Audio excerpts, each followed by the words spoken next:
and I think I could keep Trump awake during the trial. One of the unexpected delights of this trial so far is that Trump has to sit there while his own lawyers read insulting posts about him. In a recent segment, Kimmel revealed to his audience that text messages about his show were brought up as evidence in the trial. This unique situation has officially documented Kimmel and his show in a presidential criminal case, a distinction not seen with any other late-night host, not even during the Nixon era with Johnny Carson. Kimmel's involvement started when prosecutors presented evidence, including text messages between Trump's lawyers discussing Trump's strong reaction to an interview Stormy Daniels did on Jimmy Kimmel Live. In the interview, Daniels participated in a segment that humorously poked fun at Trump, reportedly prompting a series of angry texts from Trump's legal team. Has been introduced into evidence at the criminal trial for a president of the United States. Johnny Carson didn't get that with Nixon. We got it here.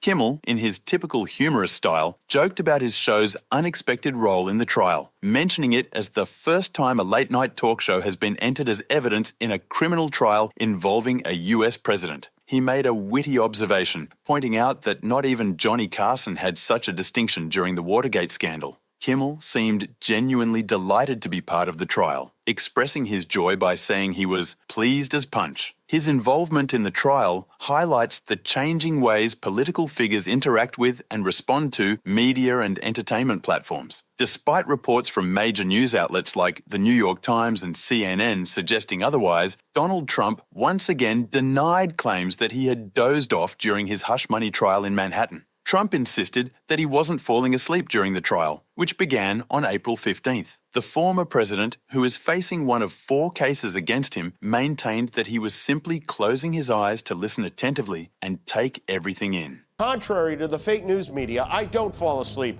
during the crooked DA's witch hunt, especially not today. I simply close my beautiful blue eyes sometimes, listen intensely, and take it all in. Right. I'm just grooving, man. Chill out. Whether Trump is falling asleep or not, one thing is for sure. The courtroom sketch artist hates him.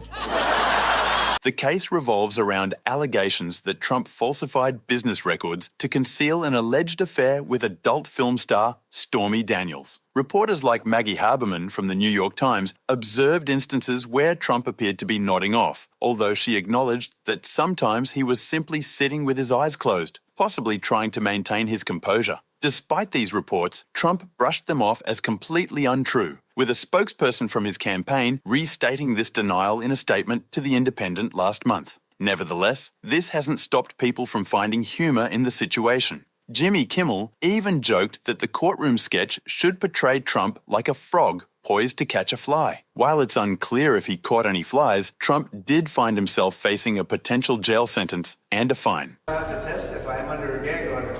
I guess. I can't even testify at all.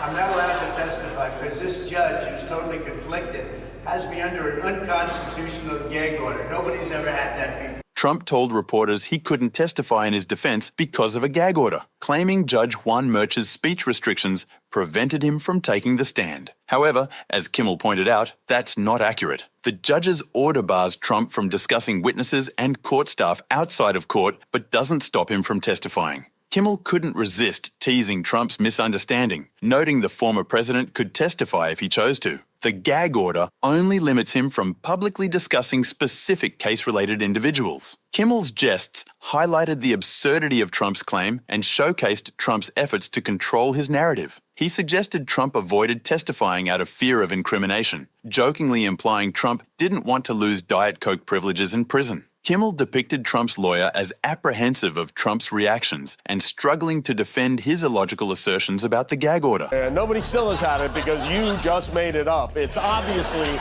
he can testify. He just doesn't want to because if he does, he'll be eating little containers of creamed corn in prison, but... Kimmel was direct in his criticism, highlighting Trump's attempt to dodge accountability by distorting the meaning of the gag order. Trump employed a diversion tactic, relying on his supporters to unquestioningly believe his false claims. Kimmel aimed to show how easily Trump's followers are swayed by his lies and misinformation, making them vulnerable to his manipulation. The late-night host didn't shy away from pointing out the inconsistencies in Trump's story. Initially, Trump said he'd testify, then hesitated, and finally cited the gag order as a reason not to. Additionally, Kimmel humorously teased Trump's lawyer, who had to endorse Trump's absurdities for a paycheck. All right, watch his lawyer here. Watch again, because this guy is so scared of Dopey McGropey, he has to go pretend that this nonsense is true. I'm not allowed to testify. I'm under a gag order. I guess, right? I can't even testify on that. At campaign in Walla, Wisconsin, ex-President Donald Trump talked about President Joe Biden's money plans. He didn't like how prices were going up, a thing called inflation. Trump said he'd undo Biden's big money laws, like the Inflation Reduction Act. He called his own money plan magics and said he'd bring back strict rules about who can come into the country. That means things like stopping some people from traveling here and sending a lot of people back to where they came from. I gotta get a pen. Let's go. Yeah, good. Just throw it up here. Give me a pen, please.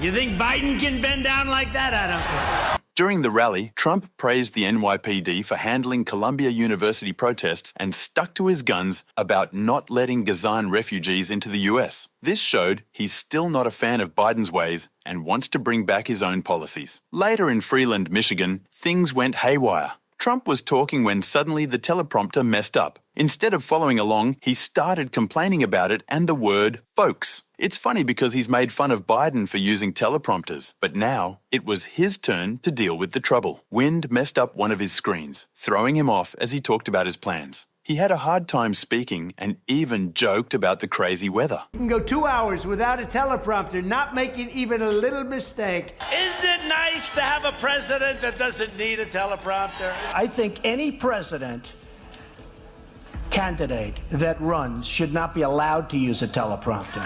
Trump found humor in the situation, pointing out the potential difficulty for Biden if he faced a similar scenario without functioning teleprompters. He underscored his own limited dependence on such devices, sarcastically suggesting that Biden would struggle even more without them. The mishap prompted Trump to criticize the frequent use of the word folks, which he associated with Biden, expressing his disdain for it and jokingly instructing people to strike out the word folks. These teleprompters are just gonzo, folks. They're gonzo. I hate to use the word folks. Cross out the word folks. You ever hear Biden? Every other word is folks. Okay, folks. It's like a nervous habit. I don't use the word folks. The Biden campaign swiftly capitalized on Trump's teleprompter blunder, poking fun at his struggles and his disdain for the word folks on social media. They highlighted Trump's confusion and improvised remarks, including mispronunciations and a generally disjointed delivery of his speech. Despite Trump's history of criticizing Biden for relying on teleprompters, this incident at the Michigan rally reversed the roles, giving the Biden campaign material to showcase Trump's own difficulties with teleprompters and to ridicule his unplanned deviations from his prepared remarks. In other news, Governor Katie Hobbs of Arizona recently signed a bill repealing a nearly 160-year-old abortion law that imposed severe penalties on doctors performing abortions except in cases to save a woman's life. This outdated law, dating back to 1864, was resurrected by a state Supreme Court ruling but faced widespread opposition, leading to its repeal through bipartisan legislative efforts. Some Republicans broke ranks to vote with Democrats. Despite this significant step, Arizona's abortion laws remain restrictive due to a 2022 law that bans abortions after 15 weeks, with exceptions only for severe medical circumstances and without provisions for cases of rape or incest. The repeal of the 1864 law will not take immediate effect, but is delayed until the end of the legislative session, potentially postponing its implementation until the fall. Kimmel wasted no time in ridiculing the two Republicans who voted in favor of the repeal. Every Democrat and 2 Republicans voted for it. The Republicans who voted for it were Shauna Bollock, who shared a story about her own pregnancy before attacking Democrats and Planned Parenthood, and T.J. Shope, who, interesting, is actually 2 kids in a suit and a cowboy hat.